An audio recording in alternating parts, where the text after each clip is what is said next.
नमस्कार दर्शकों, स्वागत है आप सभी का हमारे इस बुलेटिन में। आपके साथ मैं हूं कपिल शर्मा। आइए नजर डालते हैं आज की खास सुर्खियों पर। श्री महाकालेश्वर मंदिर प्रबंध समिति के प्रशासक गणेश कुमार धाकड़ ने बताया कि पंजाब नेशनल बैंक द्वारा मंदिर प्रबंध समिति को महाकाल लोक में संचालन हेतु 2 ई कार्ट भेंट की गई है, जिनका उपयोग वृद्ध, दिव्यांग व अशक्त भक्तों हेतु किया जाएगा। श्री महाकालेश्वर मंदिर प्रबंध समिति और प्रशासनिक कार्यालय के समक्ष शैलेंद्र सिंह बोरा, अंचल प्रबंधक भोपाल पंजाब नेशनल बैंक एवं विजय कुमार, मंडल प्रमुख उज्जैन पंजाब नेशनल बैंक, प्रशासक गणेश कुमार धाकड़ द्वारा ई कार्ट का पूजन किया गया। पूजन पंडित पीयूष चतुर्वेदी व पंडित विपुल चतुर्वेदी द्वारा संपन्न करवाया गया। श्री महाकालेश्वर मंदिर प्रबंध समिति की ओर से प्रशासक गणेश कुमार धाकड़ द्वारा पंजाब नेशनल बैंक के अधिकारियों को धन्यवाद ज्ञापित कर उनका सम्मान किया गया। शहर से लेकर ग्रामीण क्षेत्रों में हो रही 2 पहिया वाहन चोरी की वारदातों को लेकर उज्जैन पुलिस 1 माह से चेकिंग और दबिश अभियान चला रही है। अभियान में चोरी के 162 वाहन बरामद भी हुए हैं।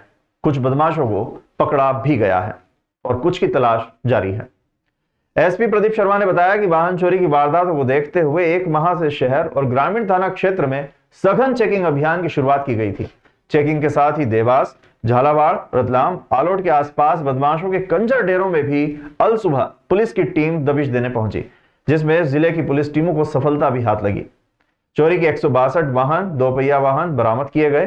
15 से 18 बदमाशों को पकड़ा गया।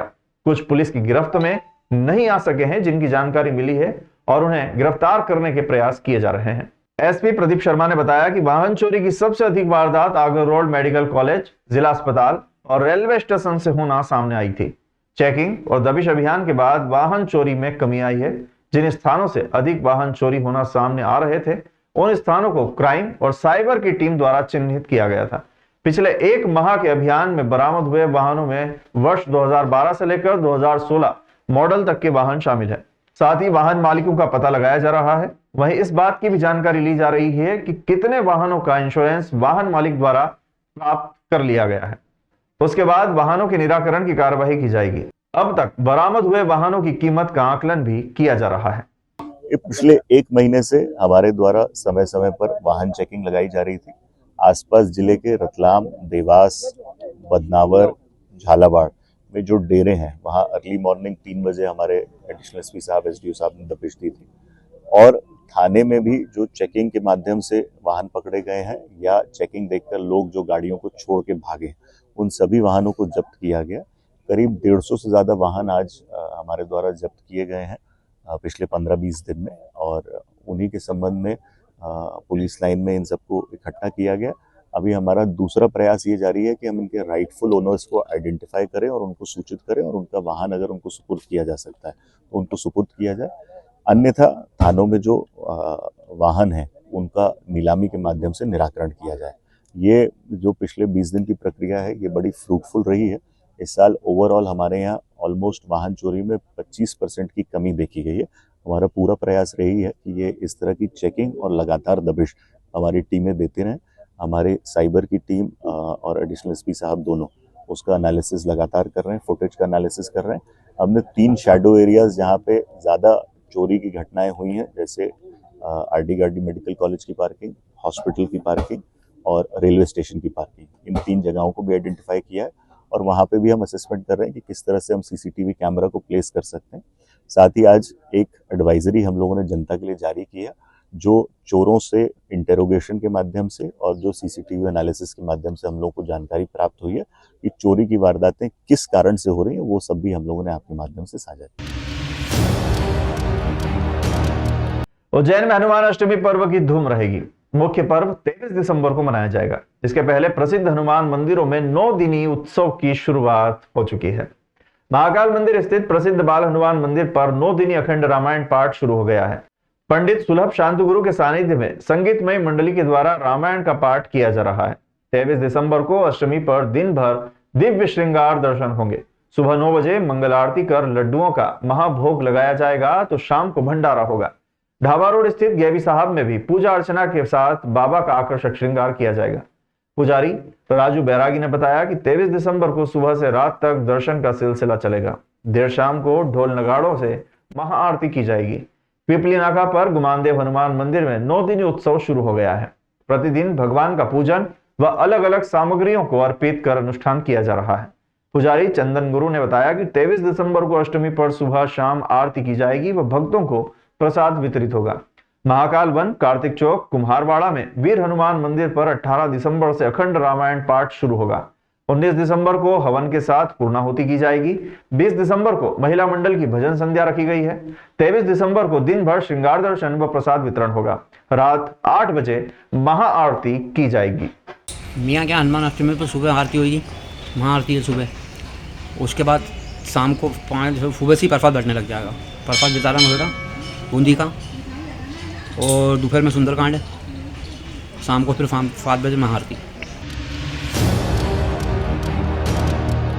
उज्जैन में करीब 90 वर्षों से गजक का कारोबार कर रहे गजक संचालक ने बताया कि हमारी दुकान में नवरात्रि के बाद से ही गजक बनाने की तैयारियां शुरू हो जाती है। ऑर्डर बुक करना शुरू कर देते हैं। गजक का सीजन अक्टूबर से लेकर जनवरी तक होता है। हमारे यहाँ थाल गजक के अलावा 60 तरह की गजक मिलती है। इनकी कीमत 360 रुपए किलो से लेकर 1200 रुपए तक होती है। क्वालिटी को मेंटेन करने के लिहाज से ग्राहकों की डिमांड पर ही गजक तैयार करते हैं। एक दिन में 300 से 400 किलो तक गजक तैयार होती है। एक बार में इससे ज्यादा गजक इसलिए बनाते हैं क्योंकि इससे गजक का टेस्ट बिगड़ जाता है। सर्दियों के मौसम में हमारी दुकान में गजक की डिमांड 4 गुना तक बढ़ जाती है। डिमांड इतनी होती है कि कारखाने से दुकान आते ही थोड़े ही समय में पूरी गजक बिक जाती है। हालांकि ठंड पड़ने में हो रही देरी के कारण इस बार कारोबार सुस्त नजर आ रहा है। पिछली बार के सीजन की तुलना में अभी कारोबार 30 से 40% कम है, क्योंकि इस व्यवसाय का सीधा जुड़ाव ठंड से होता है। इस बार दिसंबर आने के बाद भी अभी कड़ाके की ठंड नहीं आई है, क्योंकि गजक, तिल और गुड़ से बनी ये मिठाई न केवल स्वाद में लाजवाब होती है बल्कि सेहत के लिए भी अच्छी होती है, क्योंकि तासीर इसकी गर्म होती है। तिल्ली दाने की है, तिल पपड़ी है, खंडाला चिक्की है, चॉकलेट वाली है, तिल बर्फी है, गुड़ की गयक है, इलायची पिस्ता बादाम वाली है, चॉकलेट रोल है, ड्राई फ्रूट चिक्की है, सब बहुत से आइटम है अपने पास। कितने से रेट चालू और कहाँ तक की रेंज की है? अपने 280 से स्टार्टिंग 800 रुपये किलो तक का है। जैसा अभी ठंड बढ़ी तो गिराके में भी कुछ फर्क है? हाँ, बड़ी दुकानदारी, ठंड बढ़ी है, दुकानदारी भी अच्छी है अभी। क्या नाम लिखता है पूरा? सचिन करण राजपूत। धार जिले में पत्रकारों पर जानलेवा हमला और आरोपियों के खिलाफ सख्त कार्रवाई को लेकर धार जिला पत्रकार संघ ने कड़ा विरोध जताया है। साथ ही अपने साथी पत्रकार संतोष चौहान पर प्राणघातक हमले को लेकर धार के पत्रकार लामबंद हुए और पुलिस अधीक्षक मनोज कुमार सिंह से मिले और उन्होंने धार एसपी से मांग की है कि पत्रकारों पर हो रहे जानलेवा हमले पर अंकुश लगाने के लिए पुलिस को उचित कदम उठाना चाहिए, ताकि इस प्रकार की घटना दोबारा न हो। आपको बता दें कि शनिवार को उमरबंद से पत्रकार संतोष चौहान को कवरेज के दौरान ग्राम पंचायत कलालदा के सरपंच राधेश्याम पटेल और सचिव मुन्ना लाल रावत तथा उनके साथियों ने बंधक बनाकर जमकर पीटा था, जिससे संतोष की स्थिति नाजुक बनी हुई है। संतोष पर प्राणघातक हमले को लेकर धार के पत्रकारों में काफी आक्रोश देखा गया। इसी के चलते आज धार के इलेक्ट्रॉनिक और प्रिंट मीडिया के बड़ी संख्या में पत्रकार साथी एसपी कार्यालय पर इकट्ठे हुए और धार पुलिस अधीक्षक को इस घटना से संबंधित ज्ञापन सौंपा और मांग की है कि संतोष पर प्राणघातक हमला करने वाले राधेश्याम पटेल सरपंच और सचिव मुन्नालाल को जल्द से जल्द गिरफ्तार किया जाए। साथ ही इस घटना को अंजाम देने वाले उनके साथियों पर भी मामला दर्ज हो, अन्यथा उग्र आंदोलन किया जाएगा। तो वहीं धार पुलिस अधीक्षक मनोज कुमार सिंह ने पत्रकारों को आश्वस्त किया है कि आरोपियों को बख्शा नहीं जाएगा। पत्रकार पर हमला बर्दाश्त नहीं किया जाएगा, आरोपियों को जल्द गिरफ्तार किया जाएगा और उन पर सख्त कार्रवाई होगी। उन्होंने कहा कि पत्रकार को न्याय दिलाना पुलिस का दायित्व है, जल्द कार्रवाई की जाएगी। किसी भी पत्रकार को चिंता करने की जरूरत नहीं है, पुलिस निष्पक्ष कार्रवाई करेगी। इस दौरान जिला पत्रकार संघ के अध्यक्ष छोटू शास्त्री सहित बड़ी संख्या में इलेक्ट्रॉनिक मीडिया और प्रिंट मीडिया के पत्रकार साथी उपस्थित थे। महोदय, उमरबंद के पत्रकार साथी संतोष चौहान के साथ ग्राम पंचायत कल्लादा के सरपंच राधेश्याम पटेल एवं सचिव मुन्ना लाल ने अपने 10 आरोपियों के साथ मिलकर न सिर्फ गंभीर मारपीट की बल्कि मोबाइल तोड़कर नष्ट कर दिए और माइक आईडी भी चला दी गई। चिंता की बात यह है कि बंधक बनाकर 3 घंटे तक लगातार पीटते रहे। साथ ही संतोष के बताए अनुसार संतोष के जेब में 20,000 रुपये भी थे, वह भी इन लोगों ने छीन लिए। संतोष नाम का हमारा पत्रकार साथी जो उमरवन में निवास करते हैं, इलेक्ट्रॉनिक मीडिया का बड़ा सक्रिय पत्रकार है, उसके साथ वहीं के सरपंच और कुछ साथियों ने गंभीर मारपीट की थी।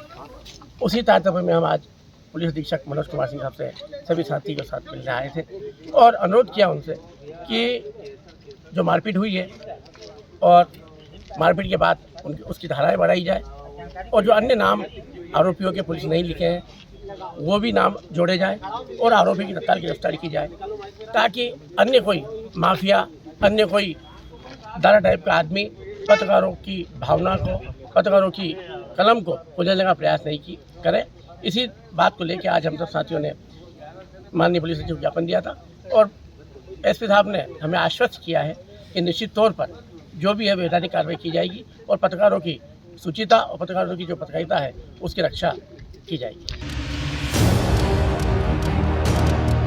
गंधवानी से 9 किलोमीटर दूर स्थित बलवारी बालाजी धाम मंदिर में निमाड़ के प्रसिद्ध हरबोला ब्रदर्स के द्वारा संगीतमय भव्य सुंदरकांड का आयोजन किया गया। हरबोला ब्रदर्स ने मंदिर में सुबह 9 बजे से लेकर 12 बजे तक सुंदरकांड किया। उसके बाद पंडित सुभाष शर्मा दत्ती गांव के द्वारा बलवारी बालाजी की आरती की गई। केंद्रीय राज्य मंत्री सावित्री ठाकुर के आमंत्रण पर हरबोला ब्रदर्स और पंडित सुभाष शर्मा को बुलाया गया। बलवारी धाम हनुमान का प्रसिद्ध तीर्थ स्थान है, जहां दूर दूर से भक्त दर्शन के लिए आते हैं। हरबोला ब्रदर्स ने बताया कि बलवारी हनुमान मंदिर पर सुंदरकांड किया गया। इस दौरान सुंदरकांड में काफी आनंद आया। सुंदरकांड में भक्तों की भीड़ देखने को मिली। वहीं पंडित सुभाष शर्मा ने बताया कि बलवारी बालाजी धाम पर आरती करने में बहुत आनंद आया है। बलवारी धाम में आरती करने का सौभाग्य प्राप्त हुआ। आज बलवारी धाम पर इतनी बड़ी संख्या में भक्तों की भीड़ देखने को मिली, बहुत अच्छा लगा। कार्यक्रम की बहुत तारीफ की। निमाड़ के प्रसिद्ध हरबोला ब्रदर्स ने भी लोगों को अपने गानों का आनंद दिया। हरबोला स्टाइल में आए हुए श्रद्धालुओं को अलग अलग गाने गाकर उनको आनंद मिला। उनके गानों पर लोग नाचते हुए भी दिखाई दिए।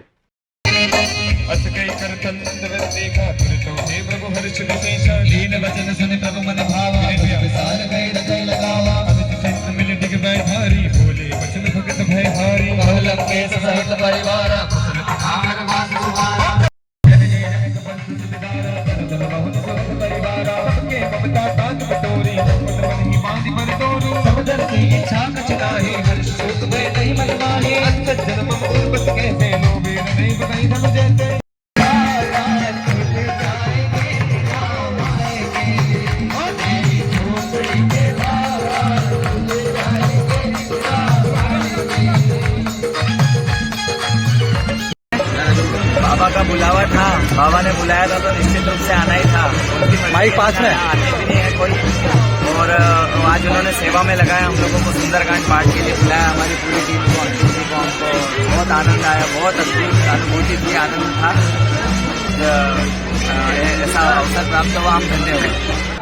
यहाँ ये तो बहुत सुंदर जगह है और बलवारी एक धाम है बालाजी महाराज जी का, जो कई पीढ़ियाँ दर्शन कर गई है, हमारी भी कई पीढ़ियाँ दर्शन कर गई है। पता ही नहीं है कि कब की स्थापना है बालाजी महाराज की, और यहाँ आने का उद्देश्य यही था कि सभी को भगवान बालाजी महाराज आशीर्वाद प्रदान करे और बालाजी महाराज सबको आशीर्वाद प्रदान करे। और आरती के लिए मुझे यहाँ विशेषकर इनवाइट किया गया था माननीय केंद्रीय मंत्री सावित्री ठाकुर ने कि गुरुदेव आपको यहाँ आकर के आरती करना है। सो आज हमने आरती करी यहाँ पर और बहुत आनंद आया और सुंदरकांड में बड़ा आनंद आया।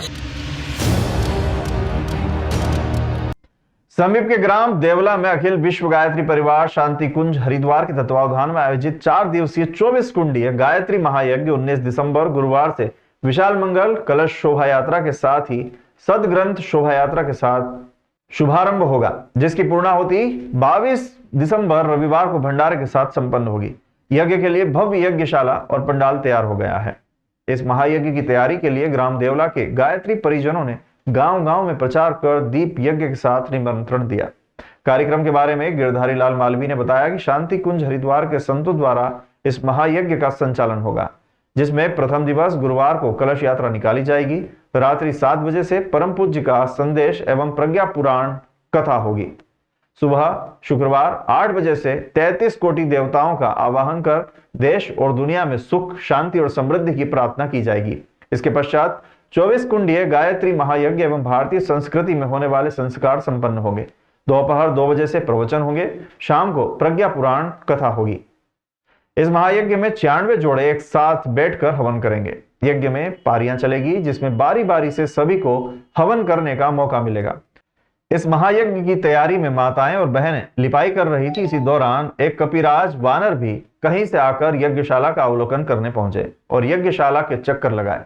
गांव के बड़े बुजुर्गों ने इसे देवात्मा बताया। इस महायज्ञ में 24 गांव में प्रचार प्रसार किया गया था। इस आयोजन में इस 24 गांव के लोग एवं गायत्री परिवार से जुड़े गायत्री परिवार के परिजन आएंगे। साथ ही गायत्री परिवार की तहसील में 50 शाखाएं हैं। इन शाखाओं के परिजन के गायत्री परिवार के परिजन भी सम्मिलित होंगे। यज्ञ की तैयारी के लिए पिछले 2 माह से ग्राम देवला के गायत्री परिवार के परिजन लवकुश पाटीदार, संजय पाटीदार, सुखदेव पाटीदार, बद्रीलाल पाटीदार, विश्राम पाटीदार के साथ ही पूरे ग्राम के युवा, बुजुर्ग, माताएं, बहनें सभी लोग हैं और पूरे गांव में उत्साह का माहौल है।